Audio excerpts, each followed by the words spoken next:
একটু অন্যরকম স্টাইলে আজ আমি আপনাদের সঙ্গে সয়াবিন আলু রান্নার রেসিপিটি শেয়ার করব।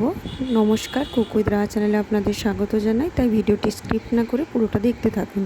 এখানে আমি আলু কেটে নিয়েছি ছোট ছোট সাইজ করে, পেঁয়াজ কুচি করে নিয়েছি, টমেটো কেটে নিয়েছি আর লঙ্কা। এখানে জল গরম হয়ে যাওয়ার পর আমি সয়াবিনগুলো দিয়ে দিয়েছি জলের মধ্যে ভিজে যাওয়ার জন্য। আপনাদের মধ্যে কেউ যদি আমার চ্যানেলে নতুন হয়ে থাকেন তাহলে আমার চ্যানেলটি সাবস্ক্রাইব করে দেবেন। আমার চ্যানেলে আরও অনেক নতুন নতুন ভিডিও দেওয়া আছে, চাইলে আপনারা দেখে নিতে পারেন। আশা করছি আপনাদের ভালো লাগবে। দেখতেই পাচ্ছেন সয়াবিনটা কত সুন্দর ফুলে গিয়েছে। এবারে আমি এই সয়াবিনগুলোকে দুটো চামচের মাঝখানে রেখে চেপে চেপে জল নিচড়ে নেব। এভাবে করে আমি সবগুলোকে তুলে নিচ্ছি। গরম যেহেতু এগুলো হাতে দিলে ছ্যাঁকা লেগে যায়, তাই আমি চামচের মাধ্যমে এগুলোর জলগুলো গড়িয়ে নিচ্ছি। সব সয়াবিনগুলোর জল আমি ছেঁকে তুলে নিয়েছি। দেখুন একদম সুন্দরভাবে সয়াবিনগুলোকে জল থেকে নিকড়ে নিয়েছি। এবার আমি একটা কড়াইয়ে তেল গরম করব। তেলটা গরম করে নিয়েছি, এর মধ্যে কেটে রাখা আলুগুলো দিয়ে দিয়েছি। এরপর 1 চামচ হলুদ গুঁড়ো, 1 চামচ লবণ দিয়ে ভালোভাবে আলুটাকে আমি ভেজে নেব। আলুটা ভালোভাবে ভাজা হয়ে গিয়েছে, এবার আমি এগুলোকে তুলে নিচ্ছি। বাইরেটা দেখুন কত রৌদ্র। আলুগুলো ভাজা হয়ে গিয়েছে, উঠিয়ে নিয়ে নেওয়ার পরে ওই কড়ার মধ্যেই আমি সামান্য তেল দিয়ে সয়াবিনগুলোকেও ভালোভাবে ভেজে নিচ্ছি। এতেও আমি সামান্য 1 চামচ লবণ দিয়ে দিয়েছি, যেহেতু আমি জলটা ছেঁকে নিয়েছিলাম।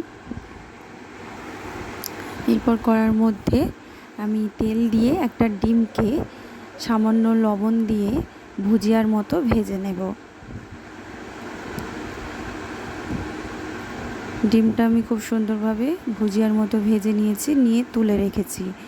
এরপর আমি রান্না করার জন্য প্রথমে তেল দিয়ে দিয়েছি, তারপর গোটা গরম মশলা, তেজপাতা দিয়ে পেঁয়াজ কুচি দিয়ে দিলাম। পেঁয়াজটা ভালোভাবে হালকা ব্রাউন কালার হয়ে যাওয়া পর্যন্ত ভেজে নেব।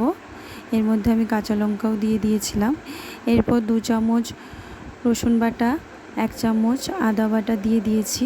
দিয়ে ওটাকে ভালোভাবে ভেজে নিচ্ছি যাতে ওর কাঁচা গন্ধটা চলে যায়। এরপর একটু সামান্য জল দিয়ে ওর মধ্যে গুঁড়ো মশলা অ্যাড করছি। 2 চামচ লঙ্কা গুঁড়ো, 1 চামচ হলুদ গুঁড়ো, 1 চামচ লবণ, 1 চামচ জিরে ধনে গুঁড়ো দিয়ে মশলাটাকে ভালোভাবে কষিয়ে নিচ্ছি। এরপর একটু জল দিয়ে মশলাটাকে ভালোভাবে কষানো হচ্ছে। মশলাটা খুব ভালোভাবে কষানো হয়ে গিয়েছে। এবার আমি এখানে কেটে রাখা টমেটো কুচি দিয়ে দিয়েছি। দেখতেই পাচ্ছেন মশলাটা কত সুন্দর কষানো হয়েছে, তেল চারিদিক থেকে ছড়িয়ে বেরিয়ে গিয়েছে। এরপর এর মধ্যে আমি ভেজে রাখা আলুগুলো দিয়ে ভালো করে কষাচ্ছি। ভালোভাবে কষানো হয়ে যাওয়ার পর এর মধ্যে আমি সয়াবিন আর ডিমের যে ভুজিয়া করে রেখেছিলাম সে দুটো দিয়ে দিয়েছি। দিয়ে মশলার সঙ্গে ভালোভাবে কষিয়ে নিচ্ছি। একবার এভাবে আপনারা যদি বাড়িতে বানিয়ে দেখেন, এতটাই টেস্ট হয়, খেয়ে এতটাই মজা লাগবে যে আপনারা বারবার বাড়িতে এইভাবেই বানানোর চেষ্টা করবেন। তারপর আমি জল দিয়ে দিলাম, দিয়ে আমি এটাকে কিছুক্ষণ ফুটিয়ে নেব।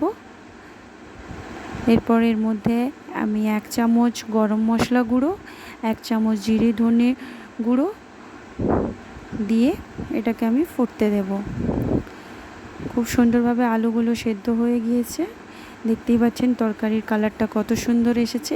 একদম রেস্তোরাঁ হোটেলে এইভাবেই সয়াবিনের তরকারি করে থাকে। তো এটি ভাত, রুটি, পরোটা সবের সঙ্গে খুব ভালো যায়, খেতেও খুব ভালো লাগে। আপনাদের যদি আমার ভিডিওটি ভালো লেগে থাকে তাহলে আমার চ্যানেলটি সাবস্ক্রাইব করে দেবেন।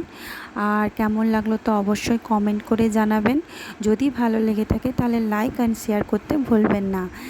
আবার দেখা হবে আপনাদের সঙ্গে নতুন রেসিপি নিয়ে। ভালো থাকবেন, সুস্থ থাকবেন।